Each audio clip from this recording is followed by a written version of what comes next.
Today we will be covering the East Realm. Catacombs of Pandora. He was a rich man, but more than his industry, it was his frugality that saw his fortunes grow. In a word, he was a miser. He cut every expense from his daily life and never left a shop satisfied until its clerk was reduced to tears by his relentless haggling. Though not descended from wealth, his inborn stinginess was a sure ticket to society's upper echelons. He hated only one thing more than waste: taxation. Why should he be forced to give up the money he had earned by rights? The thought alone filled him with righteous indignation, and so he lied. But a serving girl informed the authorities of his underreporting. Rumor reached him that an auditor was to come to his estate. The treasures he had amassed would be snatched away. No, thought he, better to die than to suffer such deprivation. He knew he had to hide his fortune away, but where? His determination took his wealth to the grave would be his inspiration. The catacombs, a mass burial site on the outskirts of the city. No sane man would willingly set foot in those rat-infested halls. It was the perfect vault. He crammed crate after crate with riches and carried the lot to their grim new home. His peace of mind at last restored, he returned to his house. Yet within hours he found himself standing again at the catacombs' verge. The moment he left, doubt had crashed down upon him. What if a thief were to prowl those tombs? What if someone had witnessed him coming here? Each scenario he envisioned was worse than the last, and each he was convinced more likely to occur. A captive of his doubt, the wealthy man soon found himself also a captive of the catacombs. Man rarely hesitates to take what he can, even in others' possessions. The wealthy man harbored no illusions, for he himself had oft resorted to tactics less than noble in his dealings. And so he lingered there beside his hoard, checking to see if anything was missing. Hours turned to days, then weeks. The man erected a crude guardhouse there among the dead. Before long, that was the only home he knew. Every few hours, he would open each crate and examine its contents, reassured he would return to his hut. But his reassurance was ever short-lived. Insomnia ate away at him. In the throes of his obsessive watch, he had scarcely taken the time to eat. Falling down upon the cold ground, he realized he would soon join his silent neighbors. But instead of silence, it was a strange whisper that met his ears. As he raised his eyes, he saw a curious chalice floating before him. What has driven you to death's door? Was there some pressing need to fulfill? The wealthy man nodded in assent. It was a craving for certainty. Killing him now, the assurance that his wishes would never be taken by another. Granted that peace of mind, finding peace in sleep would be simple. And so it was, the wealthy man saw his wish granted. When next he opened a crate to check upon his riches, he found within it the mouth of a new cavern, its walls and ceiling square. It was the perfect mirror to the box that spawned it, and upon that cavern's floor there stood a crate identical to the first. Prying its lid open, he found within it another cubic cavern and another in turn. The man rejoiced. Surely he could wish for no more perfect hiding place than this. Yet it was not long before he came to know the dangers of perfection. True, no man could ever reach his precious hoard now, not even the wealthy man himself. Panic soon set in. He pried open the next crate and stepped within it, and again and again. For what life remained to him, the man is doomed to continue in his fruitless pursuit, because he has failed to realize his wealth is lost forever. He had wished for immunity from theft and found it. The chalice had made quite sure of that, for a man with no treasures can never be robbed. The price for his security was everything he had hoped to protect, and so the man continued to pass from one box into the next. Does he still live, a slave to cruel hope, or have his bones filled his empty trove? This no one can say. Caverns of Goliath. There was once a certain empire rapidly expanding its territories. Rumors concerning the imperial army were widespread. Their soldiers were said to be extremely powerful, with designs on conquering the entire world. One rather small and isolated kingdom appeared set to be the empire's next target.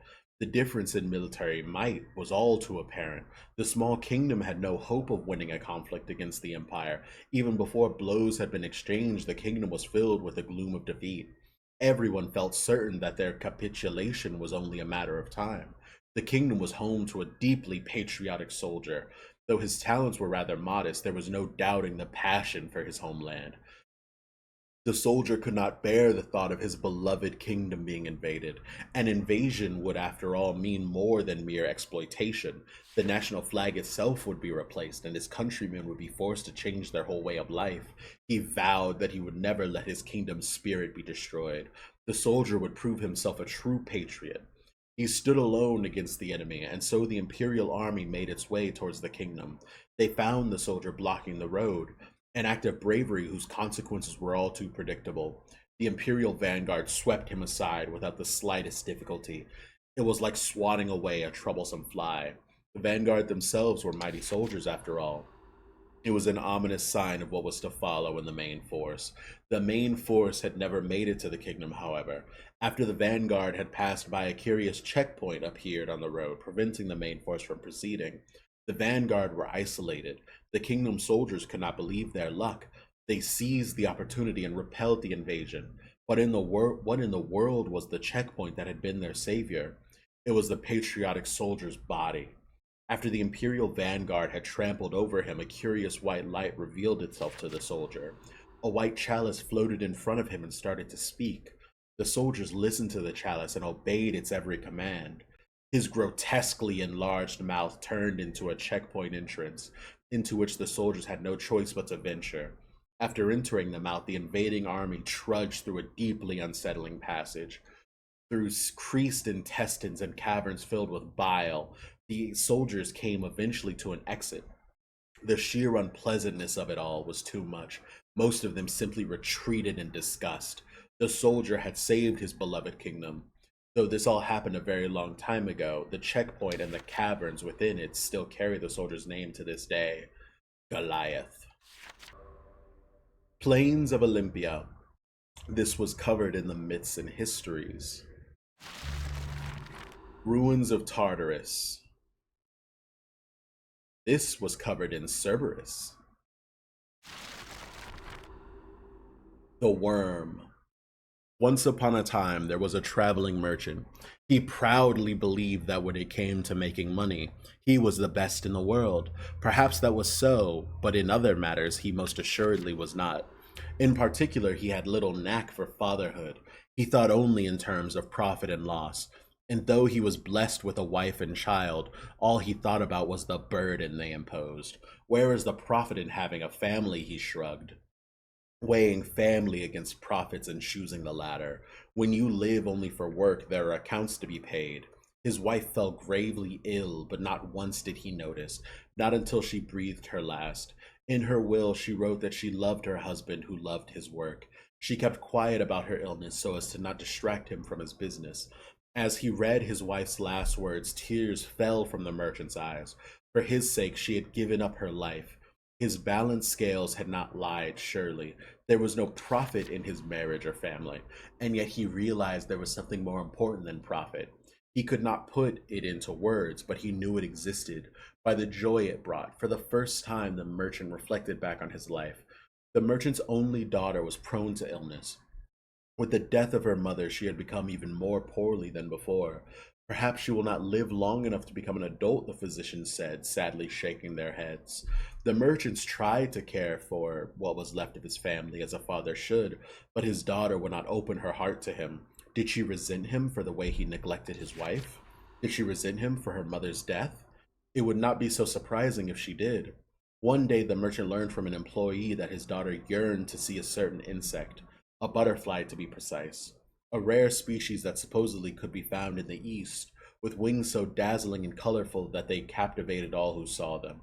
The butterflies only survived for a few days after emerging from the chrysalis, and this cruelly brief life is why they were so rarely seen outside their native land.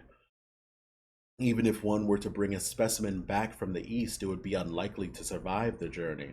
Yet this was the butterfly that his daughter yearned to see. The merchant wondered why. Whence this sudden obsession? His employee explained it is a symbol that the butterfly is a symbol of rebirth. Perhaps the girl thinks it can bring her mother back. Is that what she prays for? But even as he gained this glimpse into his daughter's heart, the merchant could not suppress his old urges. Such a butterfly, he could not help but think, would be of great value to many people. If we could bring some back, the profits would be enormous. Ah, what folly. It was a mean, vulgar idea. The same thinking that had led his family into tragedy. It would not do. The merchant knew he had to change, so he made a decision. The butterfly could be found in the east, it was said. It would be a long journey to be sure. After preparing for the hard road ahead, the merchant set off with a small band of fellow travelers, their baggage perched atop a camel. Several weeks passed. The merchant's caravan arrived without incident in the fields where the butterflies lived. The precious insects seemed to fill the air with their fluttering wings. The merchant, his fellow travelers, and even his camel gazed at the scene. The other travelers leaped and wept with joy. We shall bring them all back and be showered with gold. The merchant, however, willed himself to remain calm and did not join in the jubilation. Of course, the first thought that flew into his mind was also of profits, but that was not why he was here. Admonishing himself, he started collecting the beautiful butterflies in his cage. Even after filling the cage, countless more still remained fluttering over the meadow. The merchant loaded the cage onto the camel. Then the caravan turned for home. Several days passed. One morning, the merchant peered into the cage to check on the butterflies, but found them all dead. The creatures were all fragile, as the rumors claimed. There on the road, the merchant had to make a decision. Would he return to the east to collect more butterflies, or give up the quest and return home?